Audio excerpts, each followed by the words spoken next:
ওসমান হাদি, সে ভারতের বিরুদ্ধে অনেকগুলা বক্তব্য তার ছিল। এই দেশের বিরোধিতা যারা করে তাদের বিরুদ্ধে অনেকগুলা তার কথা ছিল।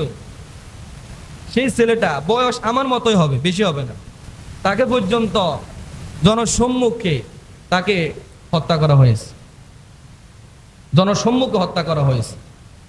তারপরে যে হত্যা করেছে তারা দেশ থেকে পালাইয়ে চলে গেছে। আর আমাদের দেশে যারা আমাদের ট্যাক্সের টাকা দিয়ে সংসদ ভবনে বসে আছে, আমাদের ট্যাক্সের টাকা খাইয়া যারা টল দেয়, যারা পুলিশ আর্মি বিডিআর, তাদের কোনো খবরে নাই। আমার মনে হচ্ছে তারাও এটার সাথে কি জড়িত। না হলে বর্ডার পার হয় কিভাবে মানুষ? বর্ডার আপনি পার হইতে দেন, আপনাকে পার হইতে দিবে না। আর তারা এখানে এসে একটা মানুষকে হত্যা করে আবার দেশ থেকে চলেও গেছে। তাকে হত্যা করা হয়েছে জনসম্মুখে সবার সামনে। তার দোষ একটা, সে এই পৃথিবীতে ন্যায় ইনসাফ কায়েম করতে চাইছে, ন্যায় ইনসাফ দিয়ে এই সমাজটাকে গঠন করতে চেয়েছে। তার দোষে একটা, সে ভারতের বিরোধিতা করেছে। ভারত জীবনে আমাদের দেশের ভালো চাই নাই। এই 16 ডিসেম্বরে মোদি সেই স্ট্যাটাস দিয়েছে যে এই বিজয়টা তাদের বিজয়। এই বিজয়টা কার বিজয়? তাদের বিজয়। অথচ রক্ত দিয়েছে আমাদের দেশের মানুষ, আর বিজয় হয়েছে তাদের। আর আমরা তাদের কথা শুনে চলি, মনে করি যে ভারত আমাদের সাথে না থাকলে আমাদের দেশ চলবে না। আমাদের দেশে যখন এই গণ অভ্যুত্থান হয়েছে, এই সময় ভারত থেকে অনেকগুলো আমদানি বন্ধ করে দেওয়া হয়েছে। আপনারা টিভির মধ্যে দেখছেন, খবরের মধ্যে দেখছেন, অনেক আমদানি, পেঁয়াজ, ওইটা সেটা অনেক কিছু বন্ধ করে দেওয়া হয়েছে। বলুন তো দেখি, আজকে 1 বছর তো বেশি হয়, আমরা কি না খেয়ে মারা গেছি? মারা যাই নাই। রিজিকের মালিক আল্লাহ। তাদের 100%-এর 60% পেঁয়াজ আমাদের দেশে আসতো। এখন আমরা তাদের থেকে পেঁয়াজ কিনি না, তাদের থেকে আমরা এগুলো নিই না। আমরা অন্যান্য দেশের সাথে আমরা চুক্তি করছি, তাদের থেকে এগুলো নিতেছি। এতে দ্বারা তাদের ক্ষতি হয়েছে। তাদের 60% ব্যবসা আমাদের দেশে আসতো। 100%-এর 60% ব্যবসা যদি আমাদের দেশে আসে, আমাদের দেশে যদি তারা এটা ক্রয় না করে, লস কার? আমাদের না তাদের? বলেন না, লস কার? তারা তাদের নিজের ফান্দে তারা পড়ছে।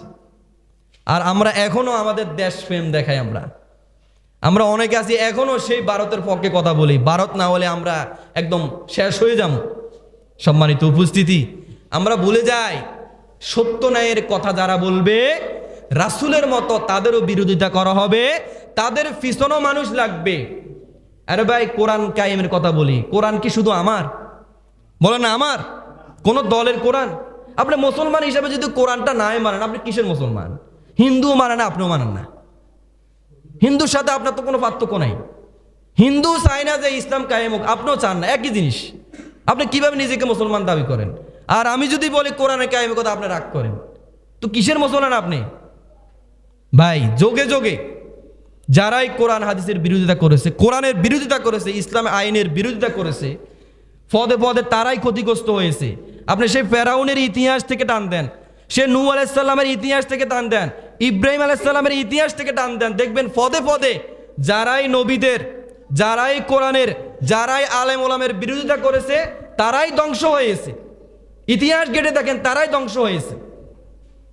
17 বছর 16 বছর যারা আলেমদেরকে জেলখানায় বন্দি করেছে, যাদেরকে নির্যাতন করা হয়েছে, ভালো মানুষদেরকে, বিএনপির ভালো ভালো যারা নেতা, তাদেরকে বন্দি করে তাদেরকে শহীদ করা হয়েছে। যারা হকের কথা বলতো, ইসলামী আন্দোলনের কথা বলতো, তাদেরকে রাজাকার বলে এরকম ট্যাগ দিয়ে তাদেরকে জেলখানায় বন্দি করে জিয়াউর রহমানকে পর্যন্ত তারা রাজাকার বলে আখ্যায়িত করেছে। অথচ উনি নিজে এই স্বাধীনতার ঘোষক, ওনাকে রাজাকার বলে ঘোষণা করা হয়েছে। তাহলে চিন্তা করেন, তাদের বিপক্ষে যেই যাবে সেই রাজাকার। সম্মানিত উপস্থিতি, তো ইসলাম কায়েম করা, ইসলামের বিজয় করা এটা সহজ না। যেই সত্য ন্যায়ের কথা বলবে, ইনসাফ কায়েমের কথা বলবে, তার উপরে হামলা মামলা আসবে। আর একজনের শহীদ হবে, আরো 10 জন জাগ্রত হয়ে উঠবে। এখন স্লোগান আসতেছে যে সকলে হাদি হতে চায়, হাদির মতো সকলে শহীদ হতে চায়। তো এটা একদিনের জন্য হয় না, তো এটা একজনের কোরবানি আরো 10 জন জেগে উঠছে, রাজপথ কাঁপতেছে যে আমরা সকলে হাদি হতে চাই, হাদির মতো আমরা শহীদ হতে চাই।